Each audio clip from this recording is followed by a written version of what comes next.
Alright, this is Meathead Lesson of the Week, Meathead Science 101. Don't have my whiteboard today, but I don't think I needed to explain the topic we're going to be going over. I had one of the guys, forgive me, I can't remember the name, it's in my email. From my email list, email me about refeeds. I was talking about refeeding and some of the stuff I've used in past contests. So let me explain a little bit behind where I got that idea from. I had been doing cheat days intuitively since college. I knew if I dieted hard during the week, let me just backtrack. I was 260 at one point in college. I got fat. I thought I was big and jacked. I was strong, but I was fat. So I had to start dieting down. Now, anybody that knows me knows I like to eat. So I figured if I could diet majority of the week, a couple cheat meals weren't going to hurt me. So I implemented this. I came up with my own cheat days. I had no research on this. I just knew that somehow this was right. So I experimented with that, and I had great results. Then, fast forward to when I was competing. First two contest preps, I was working on some bozos.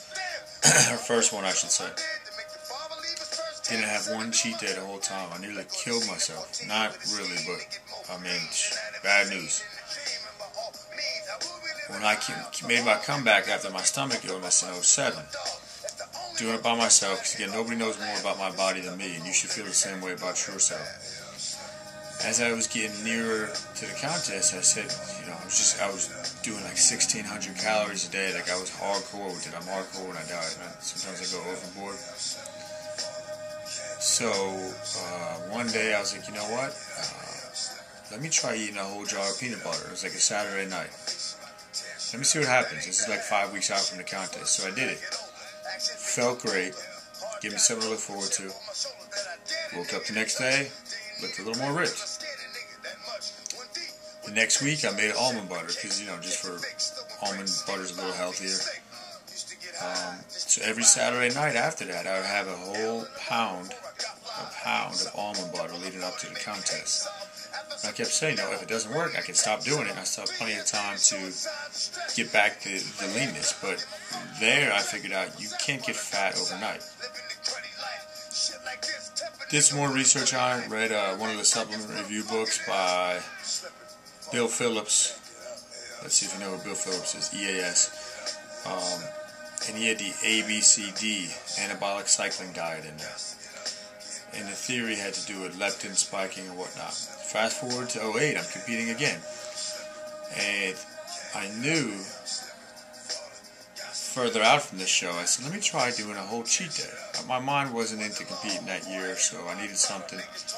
So I went out and I pigged out for the whole day. This is like 10 weeks out from the contest. Put on some weight, middle of the week, back to normal. Did it in successive weeks.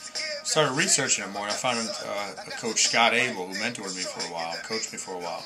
And he had a whole DVD on this cycle diet, and he explained everything in there. So now I had some research behind the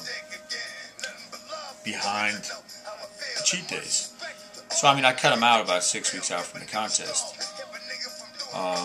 But that's a long way around. The way they work, you've got to be in a very lean state. You can't start doing cheat days if you're trying to get ripped and do them while you're still fat, or you're just going to get fatter. So you got to be in a deprived state. And you'll know when you're in that deprived state, your energy is going to be way down. If you're a guy, sex drive's probably going to be down. Energy's going to be down. Sleep's going to be thrown off. Performance in the gym's going to be a little off. You're going to look, you might not, but your body fat's going to be pretty low. So I was going to say you might look ripped. You should, but everybody's different.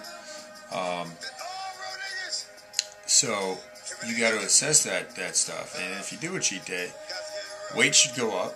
I used to go up 13 to 15 pounds in a day. 3-4 days later, that'd be back down to where it should be. There's a lot of fluid retention and glycogen, which is going to help your workouts. Now, the main reason you do a refeed, yes, psychological reasons it helps, but to spike your leptin levels. Leptin is stored in body fat. As body fat drops, leptin levels drop. As leptin level drops, metabolism comes down. Now, when that happens, you're screwed basically when it comes to your diet. So you got to have a way to keep that leptin level up while you diet. Thus your cheat days. I hope that answers the question. I mean, I could go on forever about that. I'll be experimenting more this year, with my contests. I'm going to be doing a whole bunch of cool experiments with myself to bring to you guys. But if you need further explanation, hit me up below, and I'll be glad to get back to you. So that's the science behind cheat days and refeeds.